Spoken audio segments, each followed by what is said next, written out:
Good morning mga kanihon! So, for today's video ay samahan niyo ako muli sa aking pag-unbox ng aking second bundle sa Amazon. Yes, second bundle na siya mga kanihon.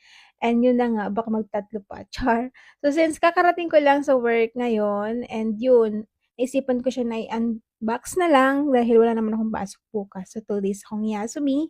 And sobrang nakakatuwa lang mga kanihon dahil ang bilis niyang dumating. So, as in 1 day lang after ko magbayad sa 7-Eleven ay dumating na siya agad, nasa harapan na agad siya ng pintuan ng dorm namin. And yun, hindi ko nga lang siya na-unbox agad dahil may pasok ako kinabukasan. So, hindi enough yung time ko para mag-unbox. So, yun, naisipan ko na lang na ngayon since bukas naman is Yasumi ko or rest day ko. So, feeling ko talaga mga kanihon ay magpupwet ako ngayong gabi. And siguro kulang yung 2 hours ng pagbuo ko ng bed frame na to. And yun, so habang nagbubuo